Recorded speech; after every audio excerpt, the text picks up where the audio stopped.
राठ क्षेत्र में प्रतिभाओं की कोई कमी नहीं, बस तलाशने वाला होना चाहिए। राठ क्षेत्र हमेशा से ही देश सेवा, समाज सेवा के साथ साथ धर्म कर्म में भी सबसे आगे रहा है। ये बात उप प्रतिपक्ष नेता राजेंद्र राठौड़ ने बहरोड में श्रीमती नारायण देवी महाविद्यालय के वार्षिक उत्सव के दौरान कही। राजेंद्र राठौड़ ने कहा कि मैं समय समय पर बहरोड में आता रहा हूँ, लेकिन जो शिक्षा के प्रति लगाव राठ क्षेत्र का देखा है मैंने, वो कहीं नहीं देखा है। साथ ही राठ क्षेत्र की प्रतिभा कहीं पीछे नहीं है, चाहे वो देश हो या विदेश, वहाँ पर हर किसी ने अपना नाम रोशन किया है। साथ ही मैं आभार जताऊंगा आयोजकों का, जिन्होंने बेटियों के सम्मान में इतना बड़ा कार्यक्रम आयोजित किया। डॉक्टर नीलम इस मंच से मंचित होते हुए हनुमान चालीसा से लेकर मैंने शिव तांडव तक के इस उद्भुत प्रस्तुति को देखा है, और मैं कह सकता हूं कि इस राठ के क्षेत्र में प्रतिभाओं की कमी नहीं, बस केंद्र चाहिए जो प्रतिभाओं को तराशे। 2004 में शिक्षा के क्षेत्र में छोटे सा पौधा आज इतना बड़ा वटवृक्ष बन गया, ये देखकर मुझे बड़ी प्रसन्नता हुई। और मैं ये भी कहूंगा कि आज आपकी माता श्री नारायणी देवी जी भी जो स्वर्ग से ये चीज देख रही होगी, उनके नाम से, उनके संस्कारों के अनुरूप जिस संस्था का आपने संचालन किया, वो संस्था केवल व्यावसायिक संस्था नहीं है, वो संस्था हमारे भावी भविष्य को तैयार कर रही है। जिस बात की चर्चा बाबा बालकनाथ जी ने कही, हमारा देश युवा भारत है।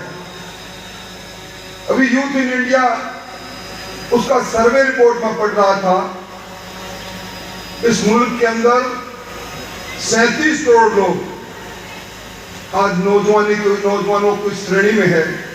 27.3% लोग जिस देश के अंदर नौजवान हो, और उस देश के नौजवानों को अगर संस्कारवान बना दिया जाए, राष्ट्र के प्रति राष्ट्रीयता का भाव उन्हें जागृत कर दिया जाए।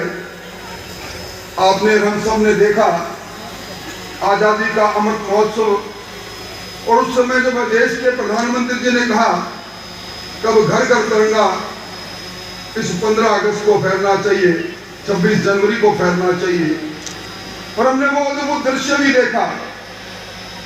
ना जाति थी, ना पाति थी, ना छोटा था, ना मजहब सामने था।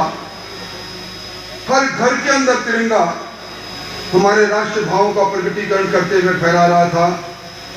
और आज जिस महाविद्यालय को, जिस शिक्षा के संस्कार को, जिस महिला उत्थान की बात आप कर रही हो, मैं समझता हूं कि अब ये मुल्क बदल रहा है। कभी हमें 200 वर्षों तक जिन्होंने गुलाम रखा,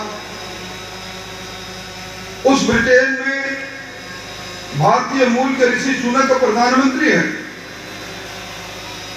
हमारे विश्व के सबसे लोकप्रिय नेता नरेंद्र मोदी जी की अगुवाई में सुनिश्चित होगा। इस भाव से आपने उनके सपनों को पूरा करने का जो काम किया है, मैं आपको पुनः बधाई देते हुए अपनी वाणी को विराम देता हूँ। होती अपने विचारों में रखो, क्योंकि ताकत आवाज में नहीं होती, अपने विचारों में रखो। क्योंकि फसल बारिश से होती है, कभी बाढ़ से फसल नहीं होती। फसल बारिश से होती है, कभी बाढ़ से फसल नहीं होती। इसलिए बच्चों, आप लोग आत्मबल से, पूरी निष्ठा से, विश्वास से हम सबको ये जीवन जीना है, और ये जीवन हमारे राष्ट्र के लिए हो, ये जीवन हमारी संस्कृति की, हमारे धर्म के लिए हो, ये जीवन हमारे समाज के लिए हो, क्योंकि यही यथार्थ है जीवन का, और इससे बड़ा कोई भी सत्य जीवन का है नहीं। यही सत्य है कि हम सबके लिए जिए और अपने राष्ट्र को आत्मनिर्भर भारत बनाते हुए सबको आगे बढ़ाने का काम करें। बोलिए भारत माता की।